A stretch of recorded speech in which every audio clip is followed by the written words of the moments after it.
Hi, my name is Brett Linkletter, CEO and founder of Misfit Media, the best damn restaurant marketing agency on the planet. Here at Misfit, we help restaurant owners grow and scale their business through strategic online marketing practices. Right now, you're listening to our podcast, Restaurant Misfits, where we'll discuss all things related to restaurant marketing, management, and everything else in between growing a restaurant business. This podcast is also brought to you in collaboration with Total Food Service. For over 30 years, Total Food Service has provided the restaurant and food service industry with exclusive interviews to the latest news on products, trends, associations, and events.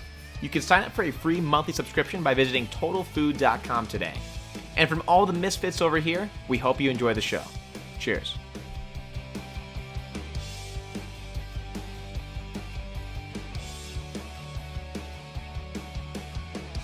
In this episode, I interview Michael Chernow. He's a restaurateur, entrepreneur, TV host, podcast host, fitness personality, and family man who is dedicated to inspiring the world through positivity, hospitality, and service. He currently runs two multi-location restaurant concepts, one called Seamore's, which is a sustainable seafood concept, which was founded in 2015, and the other is called the Meatball Shop, which he founded with a friend in 2010. Michael was born and bred in New York City and has been in the restaurant space since he was just 13 years old. He's been a speaker on multiple panels, featured in numerous publications, and has so much to share from his experiences and lifestyle, and is just a killer guy to follow and learn from for any aspiring business owner or entrepreneur.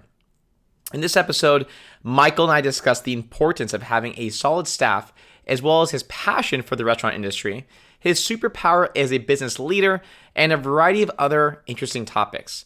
I can't wait to share, so let's dive right in. Michael, how you doing, man? I'm really well. Thanks for having me. Absolutely. We're so excited you're on the show today. You've done so many interesting things, it seems like. You've just done almost everything. It looks like you're a restaurateur, serial entrepreneur, it looks like. You've been on multiple TV shows as a host. You have your own podcast. How has this year been for you, though? Even for someone who's done so many things like you, has this been a crazy, wild year for you? How are things going? Yeah, without a doubt. It's been a crazy year. There's no question. I think it's been a crazy year for everybody, both in and out of the restaurant business. Yeah. No one would have ever anticipated anything quite like this. And it's pretty crazy to see that something like this could really put a whole entire industry on pause and really, put a huge dent in the second largest industry in the country, right? Like food and beverage, just under the Pentagon, believe it or not, is where our industry sits. So yeah, it's been a crazy fucking year. Pardon my French, and no worries. And so I have done my best to adapt, and I'm pivoting a little bit, which I think a lot of people in the space are sort of thinking about what a pivot looks like, and so that's what I'm working on. Okay. Yeah, I could imagine the pivots you've had to make. And so you have, I know for Seamore's, you guys have, 6 locations. At the Meatball Shop, you guys have 8 locations. What kind of pivots are you guys talking about? Is it for both concepts, or what are you guys up to right now? What kind of pivots? Yeah, so I mean, we've made some pretty tough decisions at both restaurants. Meatball Shop has closed 2 restaurants, and Seamore's has closed 1 restaurant. And potentially there might be another restaurant that we end up closing based on, not being able to negotiate accommodating terms with our landlords based on the business that we're going to be able to do for the next 12 months. So yeah, it's been that those are definitely pivots. Both businesses have really thought through the takeout and delivery menus, so that we're making sure that we are robust in that genre of takeout and delivery. We've added some stuff to the menu. We've taken some stuff away from the menu, just to make things simpler in terms of labor and cogs. It's like a full overhaul, man. That said, both businesses are actually doing all right, which, knock on wood, like both businesses are doing all right. And we know that we're going to get through this. And quite frankly, because this whole thing has really forced us to look at running a leaner business model, I think come out of it, we're going to be in a good shape. with a much more efficient labor model. Got it. Got it. And what's that look like though? I mean, how do you, for everyone who's like listening to this, what would that mean? How would you create a more efficient labor model? I mean, can you give us some details on that? Yeah, I mean, I think it's really understanding how to maximize your kitchen, and really understand how to cross utilize materials. You know, we've always said, hey, whenever we develop a menu item or whenever we really think about overhauling a menu seasonally, you know, we really like to have ingredients that have multiple purposes, right? So it's like never have one ingredient that is only serving one purpose in one dish. It doesn't make sense. So we've really sort of analyzed all those things, and you know, across all the menus. You know, we've also the Meatball Shop and Seamore's have come together in, not like they're not at all the same company, but there are a couple of people that are involved in both businesses. And so we've joined forces and thought about ways in which we can use economies of scale to sort of divide and conquer a little bit.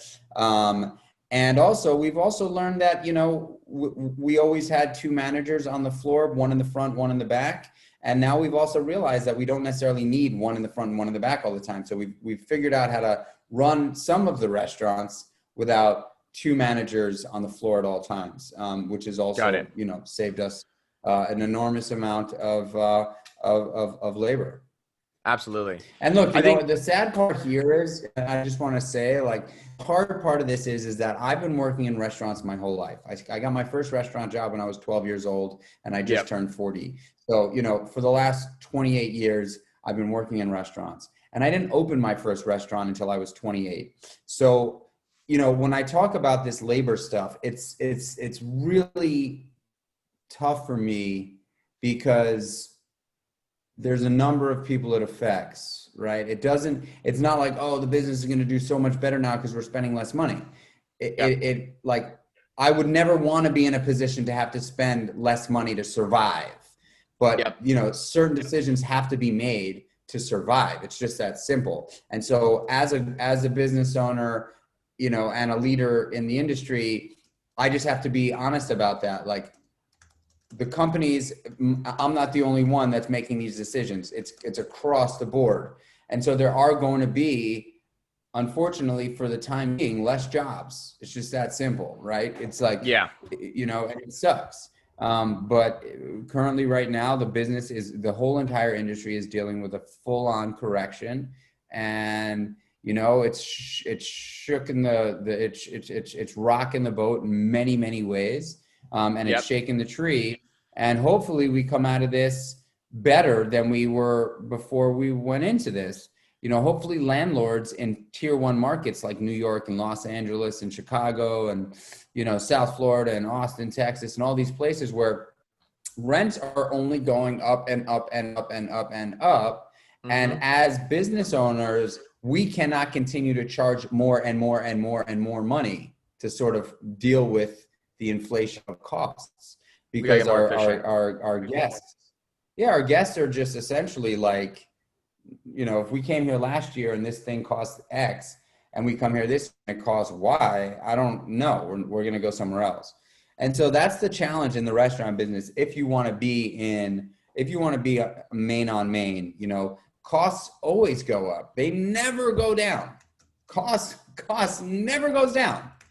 And so, you know, hopefully at the end of this, like, we'll be able to be in a little bit of a better position with our occupancy costs, because landlords are going to have empty stores. You know what I mean? If they're not willing to sort of negotiate to what market is right now. Yeah. I mean, this is a problem that we've been watching obviously for a while in the restaurant space is the margins are getting slimmer and slimmer and slimmer. And especially as you talk about takeout delivery, looking at some of these third-party apps, they're taking these 30% margins off of everything when all these costs are going up already. I mean, damn, that's it's an incredibly difficult situation. But I think, like you said, you know, I don't think it's necessarily a bad thing to have less employees if you can make them more efficient, right? Hey, if we have less employees, we can be more efficient, then everyone can get paid more too. Maybe there's not as many jobs available, obviously, but we do need to make those decisions in order to survive, right? Obviously. survive and thrive, Well, right? I think it sort of works like, I mean, the stimulus, right? The stimulus came in when COVID hit, whatever it was, a month or so, or 2 months in, and Yeah. everybody was getting this, the government was pumping capital into the community so that people would be able to pay their bills, but B, were actually able to, like, somehow, some way, drive business, because if people have money, then they can go out and spend money, right? Like, and Yep. so that's sort of the ethos about printing a ton of, $2 trillion or whatever it was that they built. So if businesses survive through this, right, that's the goal, and they have to make decisions to survive, which means cutting people's jobs. But ultimately, when you think long term, like marathon as opposed to sprint, if businesses survive, they're going to be in a much better position to grow, and then and ultimately there will be more jobs, because businesses are going to survive, they're going to scale, there'll be more jobs. And like you said, people will be getting paid more money because businesses are being able to run a bit more efficiently, instead of spending, $70,000 on a front of house manager and $70,000 on a back of house manager at all times. You can spend $80,000 or $85,000 on one manager. You know what I mean? And I think that is, in my level of restaurant, right, in that sort of mid-tier, mid-casual restaurant, for a great manager, you're just going to spend somewhere between $65,000 and $85,000, and that's not necessarily a GM or a chef, but that's just a great manager. And so hopefully, we Yep. figure out how to be more efficient, is what we're doing. We'll be able to spend a little bit more money there, so that person can work solo. Absolutely. And we work with agencies, or sorry, we work with restaurants all over the world. We do a lot of restaurants in the US, Canada, and we had a number in the UK until COVID. But a big thing for all of our clients and those in our audience that just follow our content and things like that, they always have questions like, how expanding to multiple locations is always a difficult thing for them to do. Expanding and finding time to make it all work. You obviously have been making it work with all different kinds of things. How do you manage your time? What's your schedule look like on a daily basis? Sorry about that. I'm just standing up. No worries. So, I think the scaling of restaurants could very well be one of the hardest things to do. Yeah. I haven't scaled many other businesses. I've only scaled restaurant businesses, but I can tell you that it's very, very difficult. And, as a founder or as a CEO in the early days, you just have to understand that your job and your responsibilities and your day-to-day is going to change drastically from when you open your first restaurant to after you've opened your fifth, right? The 6 restaurant mark is a very, very scary place. It's where a lot of restaurant groups fail. And it's where just stop growing, because it takes an enormous amount of capital to do it efficiently. You cannot, if you open up one restaurant, you raise, $1.5 million. You open up a restaurant, you have a second restaurant, you have to raise another $1 million, $1.5 million. And then once you're going, you're spending a lot more, you're just spending money. And once you get to the 5-6 restaurant mark, that's when you need real talent. And that's when you need the real ammunition to grow. Like, if you don't have a lot of cash in the bank and you've got 5-6 restaurants, you're in a really fucking tough position. Yeah. So I would just say, once you hit that 5-6 restaurant mark, go out and, ideally you're at 3 to 4 restaurants, you're raising a grip of dough so that you're able to open up 10 more restaurants. Because when you hit like the 15 restaurant mark, that's when the private equity guys are really interested in looking at you. If you can do somewhere between, 1.75 and, $3 million a box, and you're bringing, 15%, at the store level, you have a real opportunity to raise some cash for the private equity group and blow it out. Got it. And so, that, like, but the thing is that, like, your job responsibility changes in a bunch. And that's where I don't, that's not the kind of job I enjoy doing. I don't love, scaling restaurants beyond the 5, 6 mark. I love creating the brands, developing the teams, leading the teams, opening up the first few You still like the restaurants. control. You like the creative control, you to be involved, right? It sounds like. Yeah. Yeah. Yeah. But I also love being feet on the ground. You know what I mean? I love being in there when we open. I love hiring the teams. Yeah. But once we get to a certain level, like the 5, 6 restaurant mark, I don't have, and I'm totally happy to say, like, I don't have the skill set to go from 6 to 60, or at least I haven't done that yet. I enjoy the development. I enjoy creating the value, creating the brand. Yep. And then I really enjoy passing it off to the professional, executors that are going to take it to the next level. Yeah. Michael, it's funny. I feel the exact same way in my business is I think sometimes as entrepreneurs that there's the starters and then there's the finishers, right? Or the executors as we call them. I'm the exact same way, man. I love having the big vision, the idea, but sometimes the execution, right, it can be tough and it requires really, really, really strong talent to make it happen. Going back to like you mentioned earlier, once you said about 5 or 6 locations, you need extremely strong talent to execute that vision that you have. That's really cool, man. And I totally agree with you. When it comes to finding good talent for you, I mean, how you go about doing that? How do you go about recruiting the best talent? I mean, obviously, it all depends on what you're looking for and where you're at, right? There's a couple of people in the industry that are just simply known for having just a pool of great talent. A woman named Alice Elliott. Mm-hmm. Anybody who's sort of at a level of scalability or at a level of quality in restaurant kind of probably knows Alice at this point. She places some of the best talent in the industry, and some of the best talent when they're looking for their next opportunity tend to end up with Alice Elliott Group.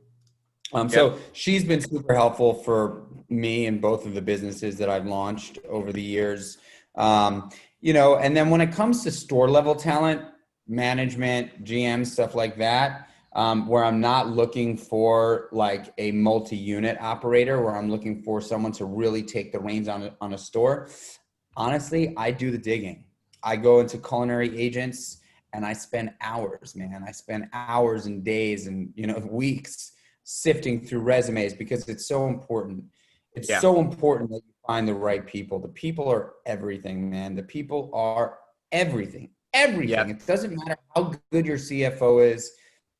It doesn't matter how great your P&L or poor your P&L looks. If your people suck, you're done. Period. Yeah. If there's not a culture, you're dead. Like, that's just the way I see it. And it's the hardest thing to scale. It's so hard to scale people. It's so hard to scale culture. But if you cannot do it, you're dead in the water in our business. You lose. Yeah. So spend the time on looking for the right people. And culinary agents, for anyone out there that has sort of been banging their head against the wall trying to find great people, has been such a great resource for me over the years.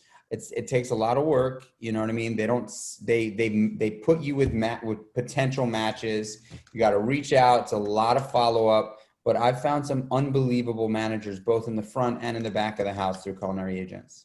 Got it. Interesting. What about random question on that? Do you do any kind of personality tests when you're hiring new employees, or not really? How do you do your interviews? How do you evaluate someone being good or bad? Yeah, so I don't do personality tests. I've coined something called hire on a smile. I've probably hired over 1,000 people in my career, and I've probably fired over, 500,000. I don't know. But I've fired a lot of people over the last 12 years of being a business operator and having opened 16 restaurants. Yeah. And I know that I can teach you how to cook a piece of fish, how to roll a meatball, how to serve a beer, how to make a great cocktail. I can't teach you to be positive and optimistic and smile. I can't teach you that. Like, that's something that you either have or you don't. And honestly, for restaurant people, if you are not, if your default setting is not positive or smiling or happy, and trust me, I know that there's lots of restaurants out there that don't have that as like a prerequisite, you know, like the Yeah. ability to smile. If you can't smile, I'm not going to hire you. I don't care if if you own the Mountain Guide. I don't care if you've worked at every single awesome restaurant in the world 5 times over. Yeah. If you can't look at me and genuinely smile and like show some sense of awesomeness, Yeah. you know, Man, it's I over. agree with And you. like I that's the agree. truth. Yeah. I can teach anybody how to do anything. Skill sets are, you know, something that are teachable. Character is not. And so if your character is that of skepticism, you know, if you're a skeptical, pessimistic, like, you know, like glass half empty, walk into a room and see all the bad shit kind of person, Yeah. I got no time. Man, I couldn't agree more. I got no time. It just, so for us, a lot of times when I hear from people that say, you know, so I ask problems all the time. Hey, what, you know, you want to go from, let's say 100,000 a month to 120,000 per month. Maybe that's the goal they have. And I say, what's your biggest problem preventing you from getting there? Well, one, they say is employees. Well, I can't, you know, I don't know. I have an employee problem. People decide to work here and they want to quit within months. Or I can't find the right people. I can't seem to find the time to find the right people. It always seems like it's an afterthought for some of these people who aren't successful. And you're saying it's literally everything. I mean, if you can't find the right people, you're dead, right? You Yeah. need to put that time into it. It's that important. It's crazy to Yeah, me. listen, this is what I like. I've explained this many times to partners and other people in the business. You Yep. know, there are people that are really analytical and logistical, and they tend to clash with the people that are creative um, and sort of really wear this emotional intelligence on their sleeve and lead with emotional intelligence. I believe in my heart of hearts that actually, I don't believe in my heart of hearts. I just know that there is not a single person who has a single guest who has ever walked into any one of the restaurants I've ever opened thinking, man, I wonder what the P&L looks like in this place. Ever. That thought never crosses their mind. Unless Yeah. it's maybe someone who's a CFO in the restaurant business. I wonder what their P&L looks like. I wonder what their numbers are. You know what I mean? That like when somebody walks into your restaurant, they're not thinking about that. If somebody walks into your restaurant, they're thinking about, wow, that person just smiled at me. Oh, that person remembers my name from the last time I was here. Oh man, this Yes. door was super heavy. Like maybe they should figure out a way to like loosen up the door. Oh my God, the food smells so good. Oh wow, the lighting is perfect. The music is great. Oh, the music is loud. Like that's what the guests are thinking about. And Yes. so if that is what you put all of your fucking energy on, actually, and have somebody smart in the back making sure that the money is going in the right place to the right people, dude, the shit's gonna work out. Yeah. If you're not an idiot and you're not spending way too much money on the flowers that sit on the bar, you know what I'm saying? Because Yeah. that's like, you know, like I've learned this shit over time, right? You can't, there's like things that people really do appreciate. And then there are things that the owners appreciate, Yeah. right? When it comes to guests walking into the restaurant, they're not thinking about P&Ls. And so if you as a business owner in the restaurant world are leading your meetings with your teams, if you're starting the meetings with the P&L and you're not asking how everybody's feeling, has there been any feedback from the guests that we should all talk about? Is there anything that we want to talk about as a team that we're not doing communication wise? Does everybody Yes. feel comfortable that they know what the fucking specials are and the menu is? And like, if you're not Yes. leading with that, it's fucking over, man. Yep. And Man, honestly, once it gets, huh? No, this is really good stuff, Michael. Seriously, I mean, this is the kind of shit that people need to pay more attention towards. When it comes to getting insights from your employees, though, do you guys do like weekly meetings with them, monthly meetings? How does that work? How do they get feedback to you? So this is another great thing to discuss, right? So when I opened up the Meatball Shop and Seamore's, Yeah. I was essentially managing the full staff, really. But at Seamore's, it was the full staff. At Meatball Shop, it was really the front of house staff because my business partner Dan was really handling the back. I Yeah. am a massive, massive like advocate for communication. I believe that lack of communication is also another, dagger in the chest in the restaurant Yeah. business, because there's so many things that happen and there's so many things that go on a daily basis that people need to understand. If you're not communicating that shit on a regular basis, chances are the team is going to get disgruntled, toxic, begin to hate ownership, and feel like they're not supported and appreciated. So Yep. every single week, we have a staff meeting. And it costs money to have a staff meeting. You've got to pay people to show up, right? Like, you can't ask them to come for free. You got to pay everybody to be there. Yep. However, I would much rather pay people to be at a staff meeting and understand every single thing that's happening at the restaurant that's not like all P&L-y numbery. Yep. That's like really the shit that's going to sell, right? Like, it's like trying to walk into a car dealership and, be like, all right, guys, so we just want to make sure that everybody understands that the cleaning person that's cleaning the dealership costs us $17 an hour. Now go sell your cars. It's like, they're like, what? Like, what? Yeah.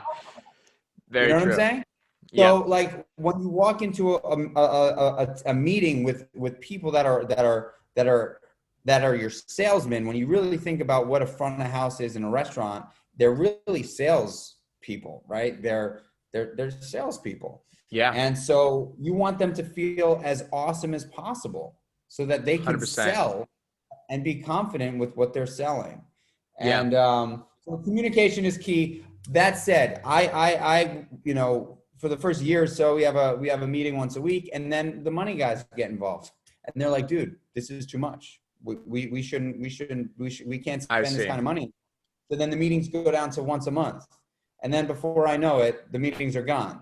The beauty of the meetings and the structure of the meetings that I used to do, or that I did, do and will do going forward, is, I basically spend 10 minutes, me personally and whoever else is in the restaurant with me, going over anything that we believe on a weekly basis needs to be communicated to the team, right?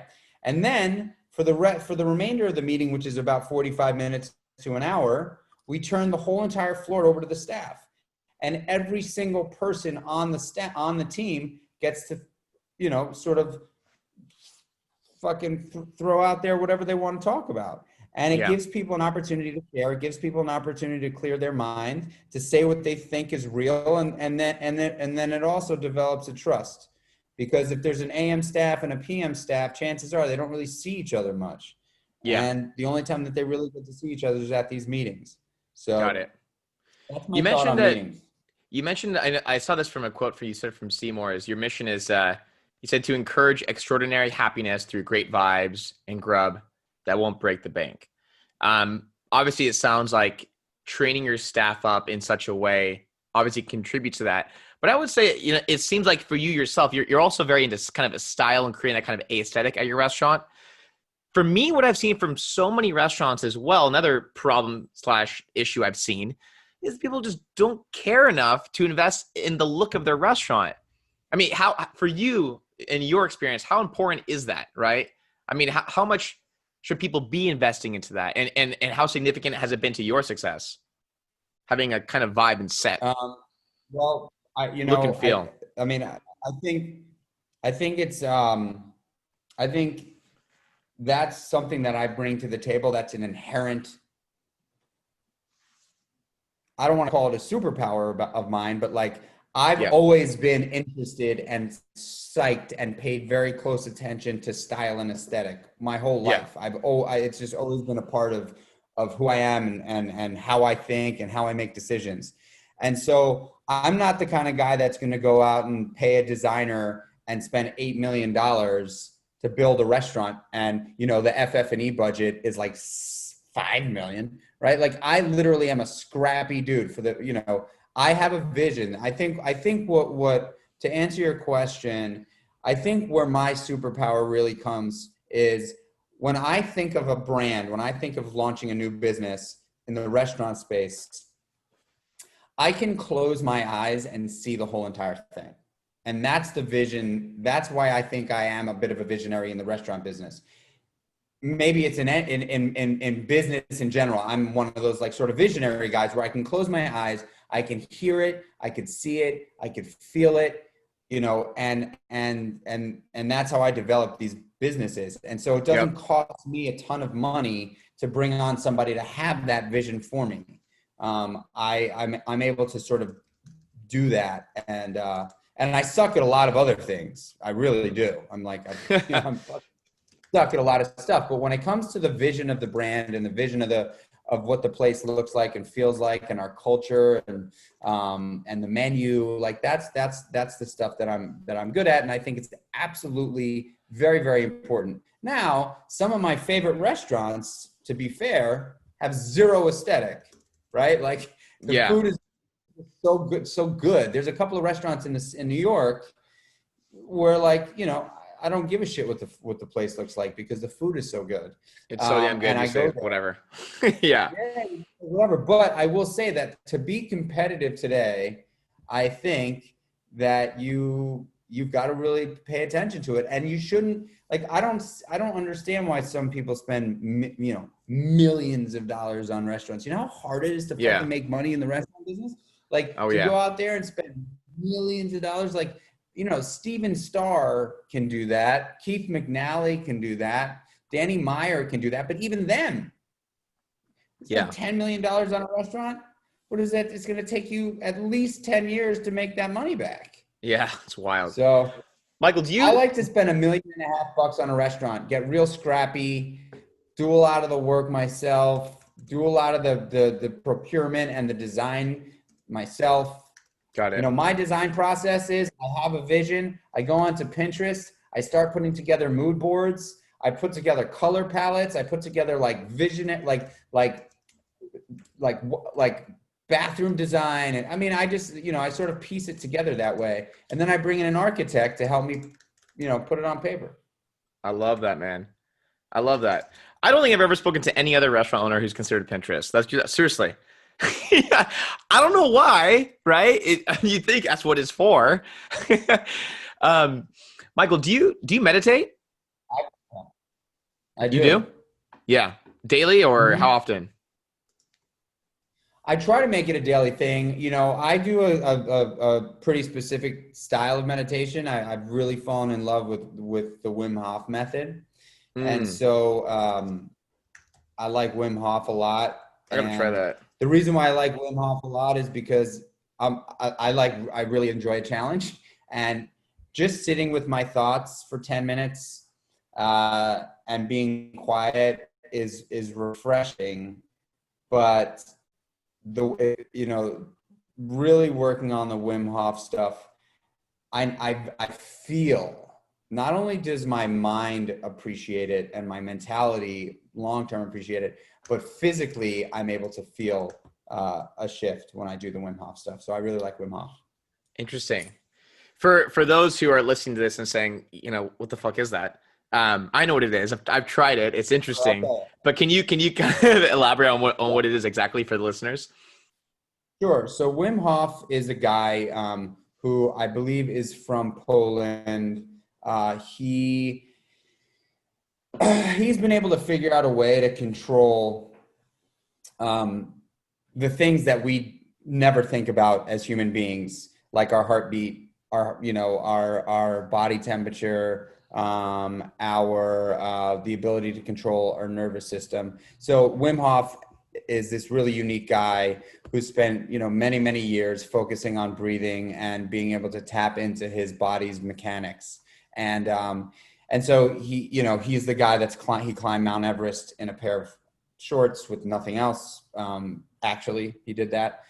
He jumps into like freezing cold lakes, breaks into the ice, swims under the lakes, and it's crazy, dude. And holds his breath for insane amounts of time. So the guy is really superhuman.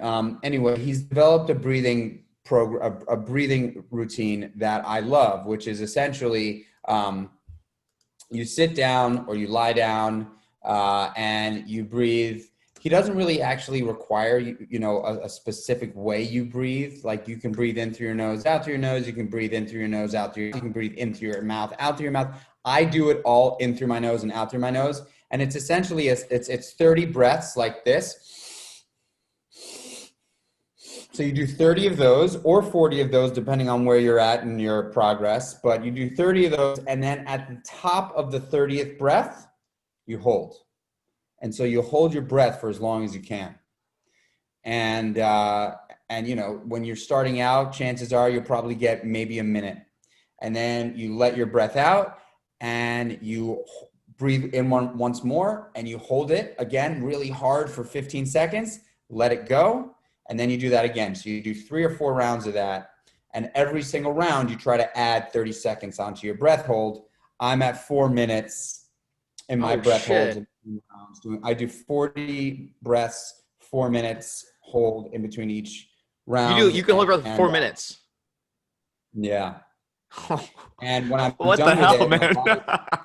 That's my nuts. body's tingling. I mean, I'm like on a different.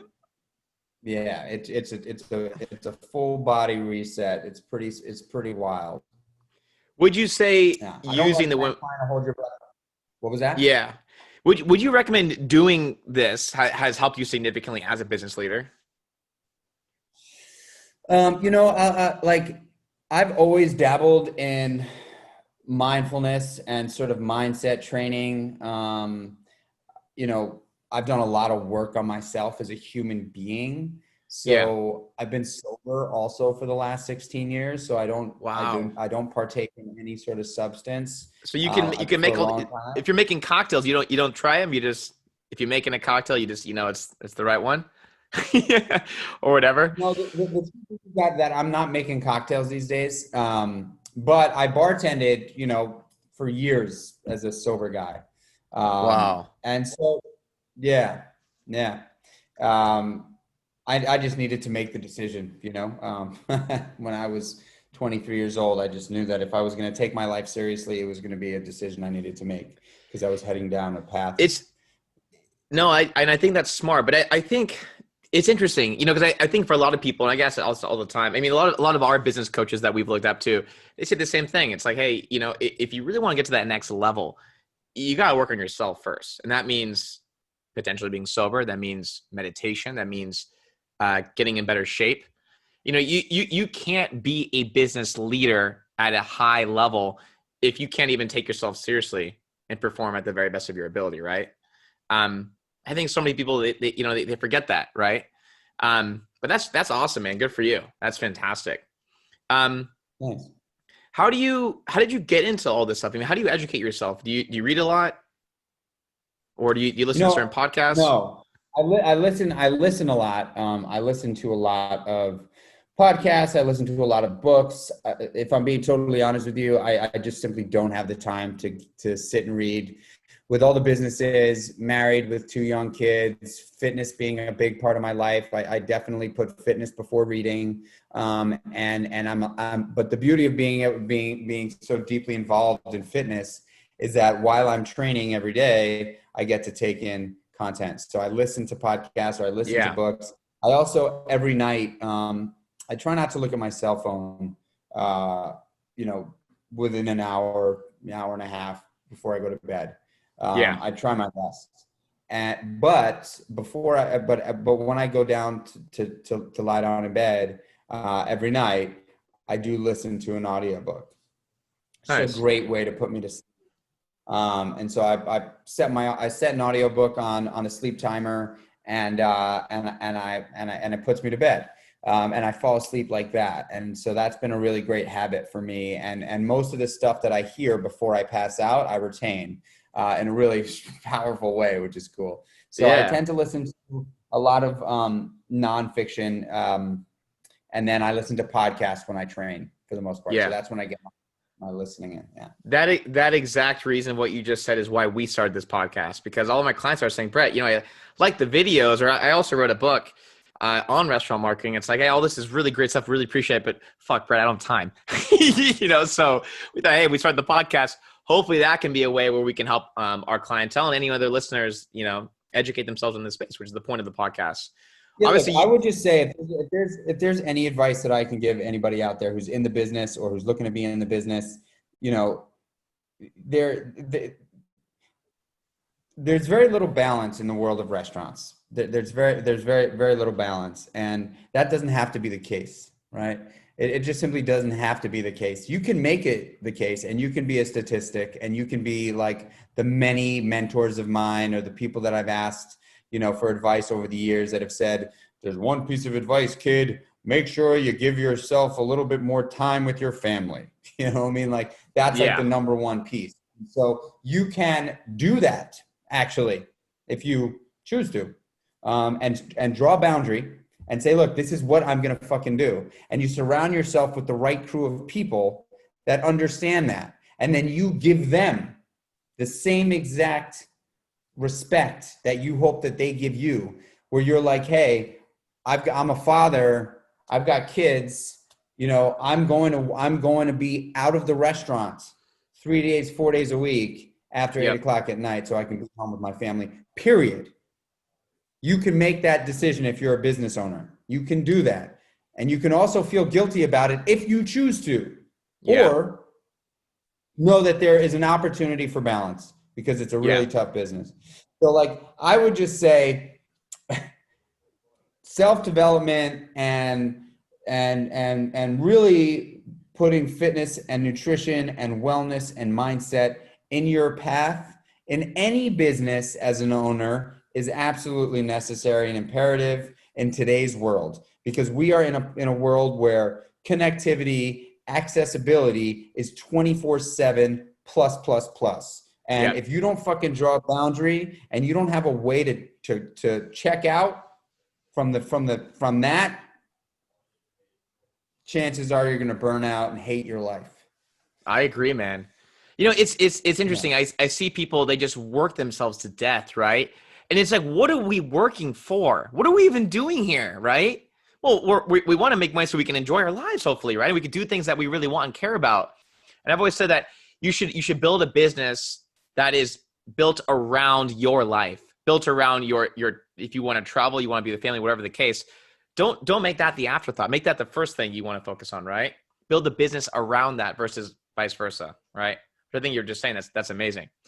For you, obviously you got a podcast too. What made you want to start the podcast?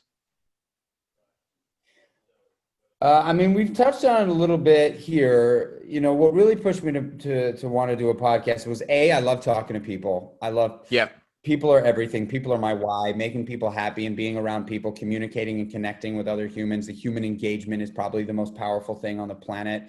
Relationships are everything. The business of business is relationships. The business of life is relationships. The business of happiness is relationships. And so I love relationships and I love people. So I wanted to do a podcast so I can just connect with more people and be able to tell other people's stories. But I'm really interested in this idea of whether or not, people are born with a superhuman skill set or superhuman talent, or if they've just been made over time. And so my podcast is called Born or Made. I've sat down with some really cool people and asked them that question. Were you born with this ability to crush it? Or do you think you were made over time? And what do you think? And I personally, I think everybody's born with something.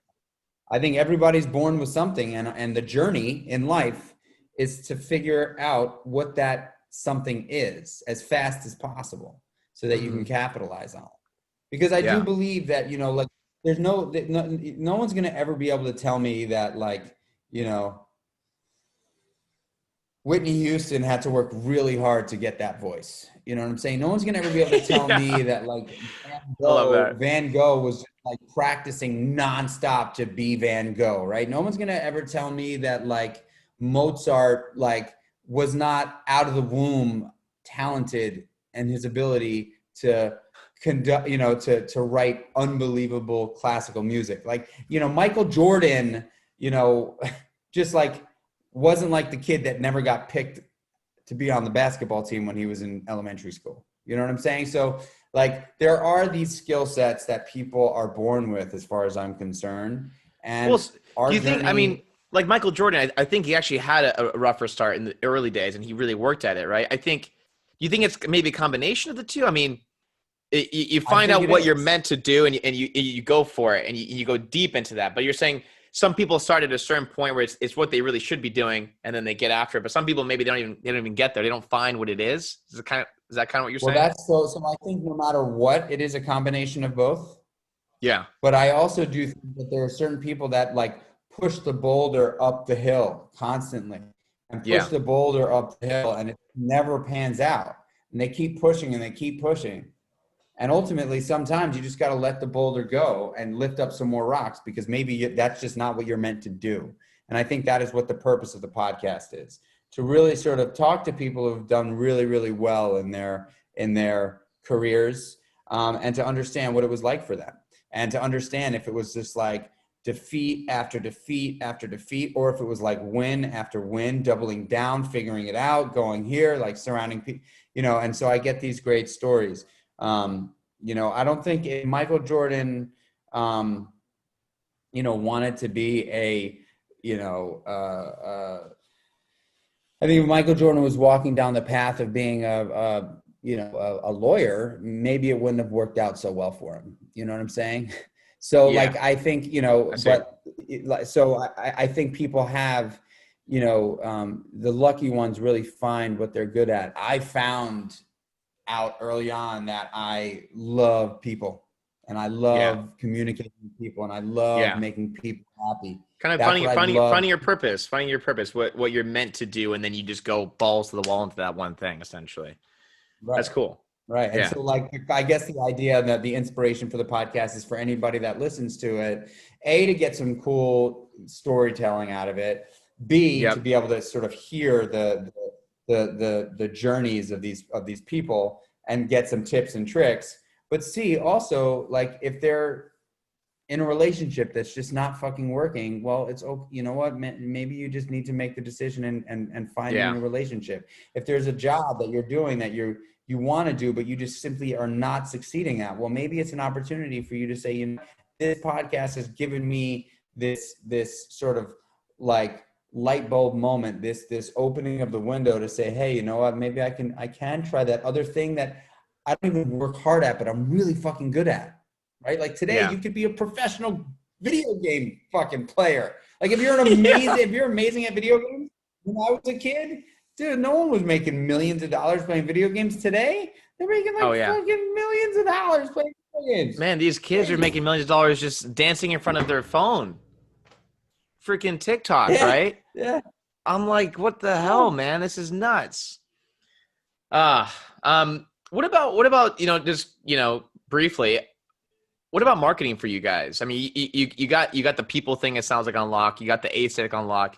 Your food must be damn good because people sound like they love it.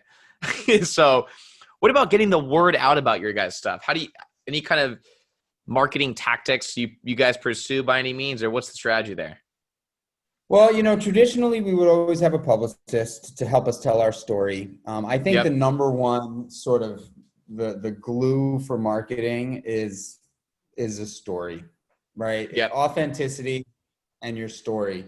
And that's where it's got to start from, and if you don't have a story to tell, you better make one up. You know what I mean? Like marketing is all about the telling of the story. And that's what human beings really crave. Like experience, when you strip it down, is really a story, and giving people an opportunity to then tell the story, right? And if the story sucks, Well, people Yeah. aren't going to tell many people, or they're going to tell people this it was terrible. So like, for us, it's been about really having this authentic, this authentic sort of like springboard of why we opened the business, and that story being very, very real and true, and you can say it very quickly in a very few words, and then you bring on a publicist to help you tell that story, and then Yeah. you have a really cool social media sort of strategy, and then for the restaurant business, as far as I'm concerned, the most powerful form of marketing is word of mouth. And so the number one thing that you should really focus on is your experience when people are there. I Totally. call it the 60-minute law at the restaurants, right? We get 60 minutes to offer an experience to a guest. Mm. If we can perfect or come as close to perfecting, I don't like to be perfect, but come as close to perfect as we can get without being perfect, because nothing's perfect. But if you can perfect that 60-minute experience over and over and over and over and over again, you win, because people are going to love it. And Yes. the hardest thing to do in our business is to become the one of five, right? People tend to have a 5-restaurant cluster. Like there's the 5 restaurants that they just go to, that they love, that they've been going to forever. On a rainy night, they're like, boom, we should go here. On a beautiful hot night, they're like, boom, we should go here. And so my job as an operator in the restaurant business is to knock out one of those businesses. You know how hard that is? It's like so fucking hard to get people to try your restaurant. And then Be one once of the they try 5. it, and once they're to want to love it, right? And Yeah. they tend to have to come back at least twice, right? So the hard part is getting them there. The harder part is getting them to come back, and the hardest part is getting them to make it part of their cluster. So I call it the one of 5, the 60-minute rule. So basically, we've got to perfect this 60-minute rule. The experience starts way before they walk into the restaurant. The experience starts as soon as they see any piece of the restaurant. Yeah. If they're a block away and they see the front of the restaurant and there's some fucking garbage floating around on the floor in front of the restaurant, that's a ding, man. Like they might not register that consciously, but subconsciously they're like, there's garbage in front of that restaurant. You walk up to the restaurant, they try to open the door's like tough to open, boom, ding, boom, another non-seamless situation. Yeah. It's like I've thought about every touch point, every visual component. Like it's so hard, right? Yeah. But those pieces there, becoming the one of 5 is really, really the ticket, and that's the way you win. And if the experience is so fucking great, if that's 60 minutes, because that's typically what a turn is at the restaurants that I opened, if that's 60 awesome, you win. It's killer. Again, it has nothing to do with the P&L. It has nothing to do with your fucking vendors. It's like if you can fucking kill it in that 60 minutes, and that means that you put all of your energy, time, and effort into your staff, into your team. You love them like fucking blood. You treat them like fucking family. Yeah. Like every ounce of energy that you put into your business is given to your team. Because if they feel stoked, appreciated, confident, like they can go out on the floor. Like when I was a bartender at Frank Restaurant in the East Village in New York City, I was there for almost years. Yeah. If you walked by my bar and that was the only way into the restaurant, you were not eating in the restaurant. You were eating with me at the bar. If I saw you, I had you sitting down at my bar if there was a seat. Period. Done. Yeah, You would not go anywhere. You would never look at a menu. I would never put a menu down in front of you. I would tell you what you want to fucking eat. I would tell you what you want to drink. And the reason why was because I knew everything on the menu. Yep. I knew every special in and out. There was 425 bins of wine there. I knew every fucking wine because I cared. And why did I care? Because I loved the place so much. I loved it so much. I started the Meatball shop with 14 regulars at Frank Restaurant that gave me money to open the business. Wow. So it's, that's awesome, man. Hell yeah. It's all about the team. it's all about the staff. The guest is important, but not nearly as important to me as the team. That's amazing, as you can man. see, I'm passionate about this. I was just going to say, you are so damn passionate about this. And I'll tell you from all the interviews I've done with other restaurateurs in this space, that is always the one common thing. You have some people that are like, maybe like yourself, the ASEC is such a big vibe. You have some people that it's about the scalability or this or that or whatever, or menu optimization, but everyone's got one commonality and it's passion. It's always passion. I think in any business, if you want to succeed, you got to have the passion behind it. If you don't love what you do, you're not going to win because you hate it. And it's a task for you. It's a chore. But if you love it, fuck, you can make money and you can win by being happy. That's the biggest win of all, right? Hey, can I be happy doing this and make money? Hell yeah. That's a great business, right? That's a killer business. Yeah. One last random question for you. And maybe this is a total curveball and you're going to say, what? No way. Or maybe you're going to say, yeah, I do. Have you ever done any kind of like hypnotherapy or anything like that? No. No. Because the kind of passion you have, man, the how you can envision something and make it happen is a lot of stuff that hypnotherapists do. It's something that not a lot of people do, but I've seen some big entrepreneurs get into it and it's really interesting. Maybe take a look at it. I've done it. It's pretty nuts. It's pretty nutty. It's like now you got me all interested. Man, I'll see some information after this phone call, but it's one of those things where they basically take you down. Have you been hypnotized before or no? No. Oh man, you gotta try this out then. I mean, I've read so many books on entrepreneurship and sales and marketing and listened to so many podcasts and tried some other alternative interesting things to really improve myself. But hypnotherapy has been one of the most interesting things I've ever tried personally. Wow. Interesting stuff.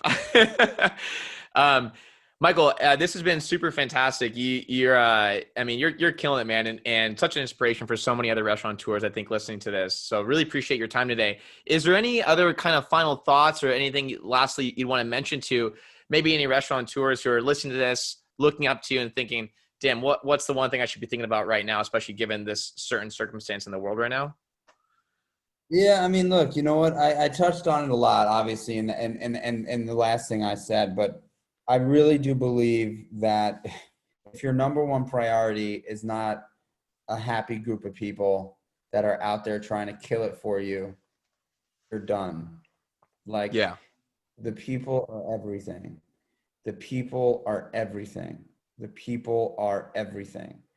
It doesn't matter, like, you know, if you're losing money, the business doesn't work, right? Like if you're just consistently losing money, the business doesn't work. So you have to rethink your business. Maybe you came in at too aggressive of a price point. Maybe you came in thinking that you wanted to be a super value add business. So you really just trying to undercut the competition in price, which I've done before, which is really fucking hard to come back from, where you want to be so valuable and you want your menu items to be, you know, very inexpensive, but you want to use the best ingredients. You want to use the highest quality ingredients for the lowest price point.